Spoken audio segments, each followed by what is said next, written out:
დღევანდელი დებატები არის გარკვეული შეჯამება არა მხოლოდ ბოლო სესიაზე მიღებული გადაწყვეტილებების ან ვერ მიღებული გადაწყვეტილებების, არამედ ფაქტობრივად ამ პარლამენტის 4 წლიანი მოღვაწეობის. პარლამენტისა, რომელშიც ერთი პოლიტიკური ძალა დომინირებდა სამწუხაროდ, ასეთი არის სურათი დღემდე. იმ პარლამენტისა, სადაც ნაციონალურ უმრავლესობას არ ჰქონდა არანაირი პრობლემა კენჭისყრების დროს მიიღო ის გადაწყვეტილება, რომელიც მათ მიაჩნდათ სწორად მათი პოლიტიკური ინტერესებისა თუ ქვეყნისთვის სასარგებლოდ. მოდით ერთი წამით გადავავლოთ თვალი ვითარებას, რომელიც დღეს არის საქართველოში და გავაკეთოთ დასკვნები. რამდენად შეესაბამებოდა სააკაშვილის მეთაურობით ნაციონალური მოძრაობის მიერ მიღებული გადაწყვეტილებები ქვეყნის სასიცოცხლო პრობლემების მოგვარებას. რადგან ნებისმიერ მთავრობას ქვეყანაში ირჩევენ იმისთვის და მანდატს აძლევენ იმის გამო, რომ მთავრობამ მოაგვაროს, კი არ ილაპარაკოს, შეაფასოს, გამოთქვას თავისი უკმაყოფილება, გამოთქვას თავისი აღშფოთება, არამედ მოაგვაროს ის სასიცოცხლო პრობლემები, რომელიც მნიშვნელოვანი არის სახელმწიფოს ფუნქციონირებისათვის. ამისთვის ირჩევენ მთავრობას ყველა დემოკრატიულ სახელმწიფოში. ამისთვის მოგცათ მანდატი თქვენ იმ ადამიანებმა, რომლებმაც თავის დროზე უმრავლესობით მოგიყვანეს ხელისუფლებაში. მათ შორის მათ, რომლებიც ვარდების რევოლუციის დროს მხარს გიჭერდნენ და რომელთა დიდი ნაწილიც დღეს თქვენი მხარდამჭერი არ არის და მათ შორის ისინი, რომლებიც დღეს ქრისტიან-დემოკრატიული მოძრაობის მიმართ გამოხატავენ თავიანთ სიმპათიებს. რაში მდგომარეობს ეს პრეტენზიები? რატომ არსებობს ზოგადად სახელმწიფო? პირველ რიგში ჩვენ გვინდა საქართველო, რომელიც იქნება ერთიანი, საქართველო, რომელიც იქნება ეროვნული სახელმწიფოს ნიშნების მატარებელი, საქართველო, რომელიც იქნება თავისუფალი, სახელმწიფო, რომელიც უზრუნველყოფს ბედნიერი ოჯახის არსებობის გარემოს. რა არის ბედნიერი ოჯახი?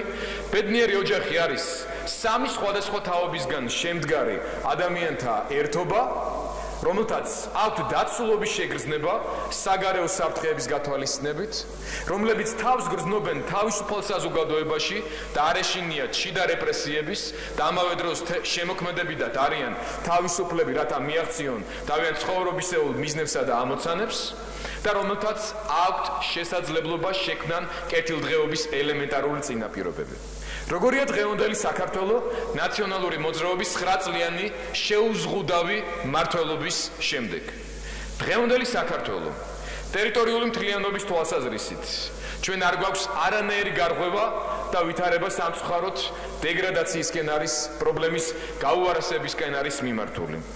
ნაციონალური მოძრაობის ხელისუფლებაში მოსვლამდე არ იყო იმაზე მძიმე ვითარება, რომელიც არის დღეს. დღეს უფრო მეტი ტერიტორია არის ოკუპირებული, დღეს გვაქვს ჩვენ სამწუხაროდ აღიარებები რუსეთის ფედერაციისა და რამდენიმე ჯუჯა, მაგრამ მაინც სახელმწიფოს მხრიდან, თუმცა ნიკარაგუა არ თუ ისე პატარა სახელმწიფოა, ამ თვალსაზრისით საქართველოში ტერიტორიული მთლიანობის აღდგენის პრობლემების მოგვარების კუთხით აშკარა უკუსლას აქვს ადგილი. ანუ სახელმწიფომ ნაციონალური მოძრაობის და სააკაშვილის ხელმძღვანელობით ვერ უზრუნველყო ამ ქვეყნის ერთ-ერთი ყველაზე მთავარი სასიცოცხლო მნიშვნელობის პრობლემის მიმართულებით რაიმე გარღვევა, პირიქით ადგილი აქვს უკუსლას.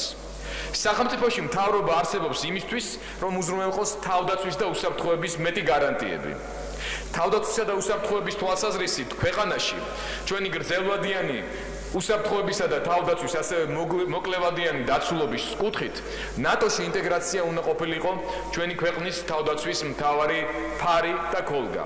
რა ვითარება გვაქვს ამ მიმართულებით? 2008 წელს საქართველო დარჩა ერთი ერთზე რუსეთის ფედერაციის აგრესიის წინაშე და საქართველოს მოუწია მარტო ომი. ჩვენ მომობდით მარტო და არც დღეს გვაძლევს იმის გარანტიას, რომ ანალოგიური საშიშროების განმეორების შემთხვევაში საქართველო ერთი ერთზე არ დარჩება ამ უზარმაზარი სამხედრო სახელმწიფო მანქანის წინააღმდეგ, რასაც ქვია რუსეთის ფედერაცია და მისი სამხედრო აგრესია. საქართველომ გაზარდა და ზრდის თავის წარმომადგენლობას ავღანეთის ოპერაციაში, საერთაშორისო უსაფრთხოების ოპერაციებში, რასაც ჩვენ მივესალმებით, მაგრამ ჩვენი ქვეყნის დიპლომატიისა თუ სახელმწიფო მმართველობის მმართველობის უსუსურობის შედეგი არის ის, რომ ქვეყანა არათუ უფრო მეტად უახლოვდება ნატოს, არამედ დღევანდელი სურათის გათვალისწინებით ჩვენ მხოლოდ ვისმენთ ზოგად განცხადებებს ნატოს ხელმძღვანელებისა თუ წევრი სახელმწიფოების წარმომადგენლების მხრიდან, რომ ოდესმე საქართველო გახდება ნატოს წევრი ქვეყანა. საქართველო თავდაცვის უნარიანობის კუთხით დღეს არის უფრო მეტად ადვილად მოწყვლადი, ვიდრე ეს იყო წლების წინ, მაშინ სანამ ნაციონალური მოძრაობა მოვიდოდა ხელისუფლებაში. ჩვენი ქვეყნის ერთ-ერთი მთავარი პრობლემა, რის გამოც სააკაშვილსა და ნაციონალურ მოძრაობას საზოგადოების გარკვეულმა ნაწილმა მისცა მანდატი, ეს იყო დევნილების დაბრუნება მათ მშობლიურ სახლებში. ამ თვალსაზრისით 8 წლის თავზე ჩვენ გვყავს იმაზე მეტი დევნილი, ვიდრე ეს იყო სააკაშვილისა და ნაციონალური მოძრაობის ხელისუფლებაში მოსვლამდე.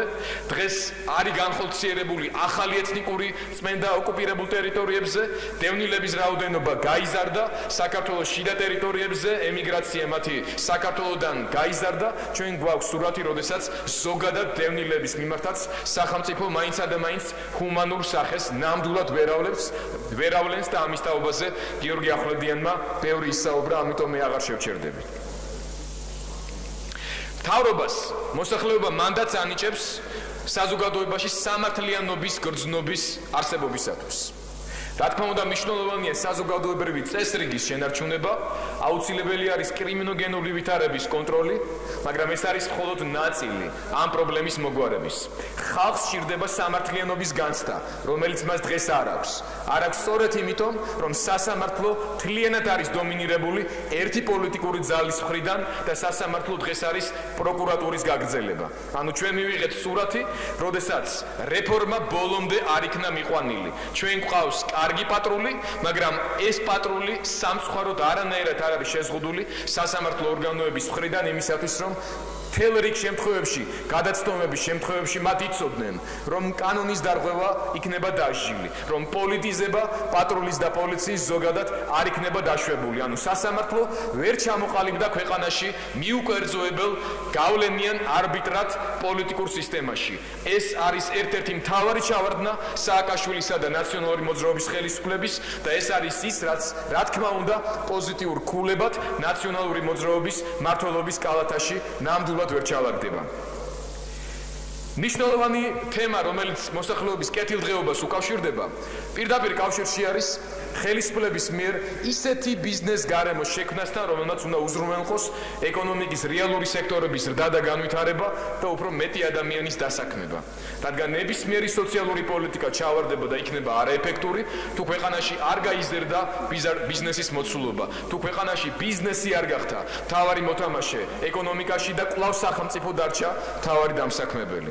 დღეს ჩვენ გვაქვს ვითარება, როდესაც ნაციონალური მოძრაობისა და სააკაშვილის მმართველობის ფაქტობრივად 9 წლის თავზე ბიზნესი აბსოლუტურად მონოპოლიზებულია, არც ერთ ბიზნესმენს არ აქვს დაცულობის შეგრძნება, მცირე და საშუალო ბიზნესის განვითარებისათვის მინიმალური პირობები არის შექმნილი და როგორც იქნა 4 წლის თავზე ძლივს მივახციეთ იმას ქრისტიან-დემოკრატებმა პარლამენტში მუშაობის შედეგად, რომ უმრავლესობა გამختარიყო უფრო მეტად ლიბერალური, უფრო მეტად ლოიალური, უფრო მეტად პარტნიორი ქართული ბიზნესის, მცირე და საშუალო ბიზნესის განსაკუთრებით და ზოგადად ბიზნესმენებისადმი, შეეხედა მათთვის როგორც პარტნიორებისადმი და ოდნავ მაინც მოგვეხდინა ლიბერალიზება სისხლის სამართლებრივი პოლიტიკისა ეკონომიკურ დანაშაულებთან მიმართებაში.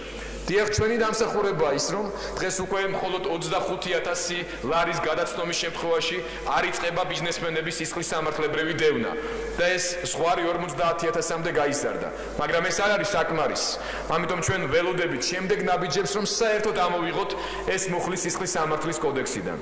დიახ, ჩვენი თანამშრომლობის შედეგი არის ის, რომ განსაკუთრებით მცირე ბიზნესში გარკვეული შეღავათები გაჩნდა და ადამიანებს, რომლებიც ძალიან რთულ ეკონომიკურ გარემოში კრიზისის დროს ჯერ კიდევ საქმიანობენ ამ სფეროში, გაუადვილდათ სამუშაო, განსაკუთრებით ფიქსირებული გადასახადების შემოღებასთან დაკავშირებით. ეს ეხება საცხობებს, თონებს, ეს ეხება სილამაზის სალონებს, ეს ეხება მანქანის პროფილაქტიკებს. მაგრამ ამ მიმართულებით თანმიმდევრული პოლიტიკის გატარება საჭირო და ჩვენ არ უნდა გვჭირდებოდეს 4 წლიანი პაუზები ამ მიმართულებით გარკვეული გარღვევების მისაღწევად. დასაქმების თვალსაზრისით სიტუაცია არის კიდევ უფრო მეტად დამძიმებული. შედეგი არის ის, რომ საჯარო სექტორში ოპტიმიზაციის პროცესი გრძელდება, 16,000 ადამიანმა ბოლო 1 წლის განმავლობაში დაკარგა სამსახური სახელმწიფო სტრუქტურებში, მაგრამ ამაზე ადამიანი კიდევ თვალს დახუჭავდა და იტყოდა, რომ ჩვენ მივდივართ უფრო მცირე მთავრობისა და დიდი ბიზნესის მიმართულებით, მაგრამ სურათი არის განსხვავებული. ამ 16,000-მა ვერ იპოვა ახალი სამუშაო ადგილი კერძო სექტორში. საქართველოში კერძო სექტორში დასაქმების მაჩვენებელი სახელმწიფო სექტორში სამუშაო ადგილების კლების პარალელურად არ გაზრდილა. საქართველოში დასაქმება თქვენი ეკონომიკური პოლიტიკის, ქვეყანაში არარსებული სასამართლოს, ბიზნესის დაუცველობის, ბიზნესის მონოპოლიზაციის შედეგად კიდევ უფრო დეგრადაციის გზას ადგას. ამ მონოპოლიზაციის შედეგია მათ შორის ის, რომ ფასები იზრდება, ამ მონოპოლიზაციის შედეგია ის, რომ მთელი რიგი მომსახურება საქართველოში ხდება უფრო მეტად ძვირი და ხდება უფრო ნაკლებად ხარისხიანი. რა თქმა უნდა, არსებობს მთელი რიგი მიმართულებები, რა კუთხითაც ჩვენ ობიექტურები უნდა ყველა შემთხვევაში ვიყოთ, მაგრამ ობიექტურობა გთხოვს იმას, რომ აღვნიშნოთ, რომ მათ შორის თუნდაც ინფრასტრუქტურის მიმართულებით ქვეყანაში გარკვეული სერიოზული ცვლილებები არის. ეს ეხება ცენტრალურ ავტომაგისტრალებს და ეს ეხება ცალკეულ ინფრასტრუქტურულ პროექტებს. მაგრამ რამდენად ადეკვატური არის ის შედეგი, რომელიც ჩვენ მივიღეთ ქვეყანაში ინფრასტრუქტურის განვითარების თვალსაზრისით იმ თანხებთან, რომელიც იხარჯება წლების განმავლობაში სახელმწიფო ბიუჯეტიდან. და მათ შორის ძალიან დიდი ნაწილი არის ნასესხები, ძალიან დიდი ნაწილი არის მიღებული საერთაშორისო დახმარებების სახით. რამდენად ადეკვატური არის ის, რომ ქვეყანაში მილიარდობით რესურსი იხარჯება ყოველწლიურად ინფრასტრუქტურის განვითარებაზე და დღეს საქართველოს მოსახლეობის უმეტესობის სახლამდე სოფლამდე ჯერ კიდევ არ მიდის გზა, მათ უმეტესობას ჯერ კიდევ არ აქვს გაზით მომარაგება, მათ უმეტესობას ჯერ კიდევ აქვს პრობლემა წყლით მომარაგების და მათ უმეტესობას არა, მაგრამ ჯერ კიდევ არის დარჩენილი სოფლები და რაიონები, სადაც ელექტროენერგიით მომარაგებაც კი სერიოზული პრობლემაა, ან სადაც არის ძალიან დაბალი ტექნიკური მომსახურების დონე არის. რა თქმა უნდა, ხელისუფლებას მოსახლეობა მათ შორის ირჩევს სწორედ იმის გამო, რომ მან უზრუნველყოს განათლების მიცემა საზოგადოებისათვის, ჩვენი შვილებისათვის. რა ვითარება არის ამ მხრივ? აქ საუბრობდნენ ჩემ წინ გამოსულები უმრავლესობიდან და ამბობდნენ, რომ განათლებაში ბევრი რეფორმა გატარდა და რომ შედეგი პოზიტიური სახეზე გვაქვს. ეს რეფორმა არის ნახევრად ფაბრიკატ. და ამის შედეგი არის ის, რომ კი ეროვნულ გამოცდებზე კორუფცია აღმოიფხვრა, მაგრამ ეს არის ნაციონალური მოძრაობის ერთი მთავარი უბედურება, როდესაც მეორე ხარისხოვანი, თუმცა ძალიან მნიშვნელოვანი შედეგი და ეფექტი ეშლებათ მთავარ ამოცანაში. განათლების სისტემაში კორუფციის აღმოფხვრა კი არ არის საბოლოო და მთავარი მიზანი. განათლების ხელმისაწვდომობა და ხარისხიანი განათლება ჩვენი შვილებისთვის, ახალგაზრდობისთვის, ეს არის მთავარი მიზანი. ამისთვის იყო საჭირო კორუფციის აღმოფხვრა, მაგრამ ამისთვის სრულიად არასაკმარისი არის ის, რომ გამოცდები კორუმპირებული აღარ არის. დღეს საქართველოში სწავლა რამდენჯერმე უფრო ძვირი ღირს, მათ შორის ადრე კორუფციაში გადასახდელი თანხების გათვალისწინებითაც კი, ვიდრე ეს იყო სააკაშვილი და ნაციონალური მოძრაობის ხელისუფლებაში მოსვლამდე. და საუბარი იმაზე, რომ დღეს ქართველ ახალგაზრდობას და სტუდენტობას მიუწვდებათ ხელი უფასო, უმაღლეს განათლებაზე, ეს არის დემაგოგია, რადგან სტატისტიკა და ციფრები თქვენს მიერვე გამოქვეყნებული ამის აწინააღმდეგოდ მოქმედებს. დღეს საქართველოში სტუდენტების მხოლოდ 3%-ს მიუწვდება ხელი 100%-იან სტუდენტურ სასწავლო გრანტებზე, ხოლო სხვადასხვა მოცულობის სტუდენტურ სასწავლო გრანტს იღებს მხოლოდ 30% მთელი სტუდენტების მოცულობის. 10% სტუდენტების ყოველწლიურად ვერ ახერხებს საფასურის გადახდას უმაღლეს სასწავლებლებში და დაახლოებით 10,000 სტუდენტი ჩვენს ქვეყანაში სტატუს შეჩერებულია, ანუ ვერ აგრძელებს სწავლას. აი ეს არის თქვენი განათლების რეფორმის შედეგი, როდესაც მეორე ხარისხოვანი ამოცანა განახორციელეთ, კორუფცია აღმოიფხვრა, მაგრამ განათლება არის ხელმიუწვდომელი და განათლების ხარისხის თემა კიდევ ცალკე სალაპარაკო და საკრიტიკო არის. ზუსტად აი ამ რეფორმების ბოლომდე მიუყვანელი ხალხზე არაორიენტირებული რეფორმების შედეგი არის ის, რომ დღეს ჩვენ შეგვიძლია თამამად ვთქვათ, რომ მოსახლეობის უმეტესობას აღარ აქვს ელექტროენერგიითა და გაზით მომარაგების პრობლემა, განსაკუთრებით დიდ ქალაქებში, მაგრამ მთავარი რა იყო? მთავარი არის ის, რომ ადამიანმა ამ სიკეთით ისარგებლოს. კი, დღეს ტექნიკურად შუქი ყველას აქვს, მაგრამ ჯიბეში ფული საიმისოდ, რომ ელემენტარული მოთხოვნილება ოჯახის და აკმაყოფილოს ოჯახმა, ამის ბევრს არ აქვს. სატარიფო პოლიტიკა ვერანაირ კრიტიკას ვერ უძლებს ნაციონალური მოძრაობის, ელექტროენერგიაზე მიბმული ნაგვის გადასახადი იყო საერთოდ უპრეცედენტო მოვლენა არის მთელს მსოფლიოს საგადასახადო ისტორიაში და თქვენ ჩემპიონები ნამდვილად ხართ ისეთი რამის მოგონებით, რაც ჯერ არავის არ მოუგონია, იმიტომ კი არა რომ ვერ მოიფიქრეს მსგავსი რამ. უბრალოდ შეიძლება ვიღაცა მოიფიქრა, მაგრამ გონიერმა ხალხმა უთხრა, რომ არ შეიძლება ელექტროენერგიის გადასახადზე აბსოლუტურად სხვა მომსახურების დასუფთავების გადასახადის მიბმა და ამიტომ არ გააკეთეს. იმიტომ კი არა რომ ვიღაცამ ვერ მიეგნო თავის დროზე არა. არა, იმიტომ რომ ეს კეთილგონიერების ფარგლებში, საღად აზროვნების ფარგლებში, საგადასახადო სატარიფო ჩამოყალიბებული პოლიტიკის ფარგლებში არ ჯდებოდა. ამის შედეგი არის ის, რომ დღეს ელექტროენერგიაზე ადამიანს ხელი მიუწვდება და ამით ტრაბახობთ ადარებს შეორდაძის პერიოდს, მაგრამ ამავე ოჯახების უმეტესობას ან საერთოდ არ აქვს საკმარისი თანხა რომ გადაიხადოს, ან თუ აქვს მისი თვიური გასავალი 70-75% მიდის სწორედ კომუნალურ გადასახადებზე და სხვა ტიპის გადასახადებზე. ამიტომა რომ ქვეყანაში საშუალო ფენა უბრალოდ ვერ ყალიბდება. ჯანდაცვასთან დაკავშირებითაც ბევრი ილაპარაკეთ, ჩემს შემდეგ მით უმეტეს მაგდა გამოვა და რაც თქმელია ამომწურავად იტყვის, მაგრამ თავარი პრობლემა, რომელიც აქვს დღევანდელ ჯანდაცვის სისტემას, არის სწორედ ის დაუსრულებელი არათანმიმდევრული რეფორმა, რომელიც ამ სფეროში დაიწყო სააკაშვილმა და ნაციონალურ მოძრაობამ ბოლო 8-9 წლის განმავლობაში და ამ რეფორმების უშედეგობა დღეს გვაქვს სახეზე. მე აღარაფერს ვიტყვი იმას, რომ სრულიად არასწორი არის პრიორიტეტად მხოლოდ ჰოსპიტალური სექტორის გამოცხადება. ქვეყანაში არ არსებობს პირველადი ჯანდაცვის განვითარების პოლიტიკა და ჩვენი ჯანდაცვის სისტემა არ არის ორიენტირებული პრევენციაზე და დაავადებების, არამედ ორიენტირებული არის მხოლოდ იმაზე, ფული როგორ გააკეთოს ხალხზე, ჯანდაცვის სისტემამ და მათ შორის ამ ახალაშენებულმა რამდენიმე ათეულმა ჰოსპიტალმა. ჯერ ნუ დაივიწყებთ, რომ ამ ჰოსპიტალებზე წლების განმავლობაში ექსპერიმენტები ატარეთ.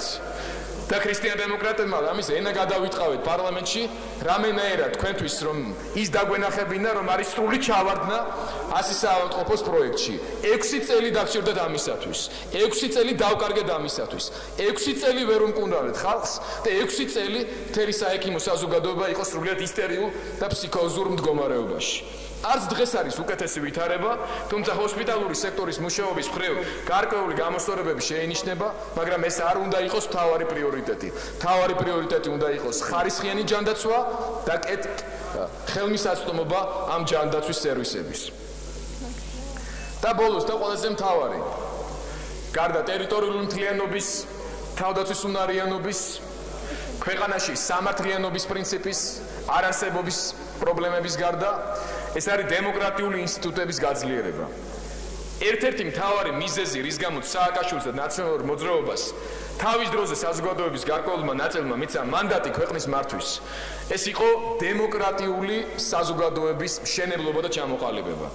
დღევანდელი სიტუაციით საქართველოში ყველა დემოკრატიული ინსტიტუტი არის დასუსტებული, დაწყებული პარლამენტით, რომელშიც ერთი პოლიტიკური პარტიის აბსოლუტური დომინირებისა და დანარჩენების წინადადებების სრული იგნორირების შედეგად ჩვენ მივიღეთ სურათი, რომ პარლამენტმა ვერ შეასრულა თავისი ერთ-ერთი მთავარი მისია და ფუნქცია აღმასრულებელ ხელისუფლებაზე კონტროლის და ამიტომაც სააკაშვილმა თავისი აღმასრულებელი ხელისუფლებით უამრავი შეცდომა დაუშვა, რომლის გამოსწორება დასაწყის ეტაპზევე იყო შესაძლებელი პარლამენტს რომ ხმა მოეღო და მათ შორის საპარლამენტო უმრავლესობას თუნდაც კეთილგანწყობილი ხმამაღალი რჩევები მიეცა, პარლამენტი იყო ისე სუსტი როგორც არასოდეს. იგივე მდგომარეობა სხვა დემოკრატიული ინსტიტუტების კუთხით. მედიაში რაც ხდება დღევანდელ ვითარებაში, არასოდეს ქართული მედია არ ყოფილა ისეთი პოლარიზებული, როგორც არის დღეს. და არასოდეს სახელმწიფოს ზოგადად განსაკუთრებით სატელევიზიო მედია არ ჩაუყენებია ისეთ მძიმე მდგომარეობაში, როგორც დღეს.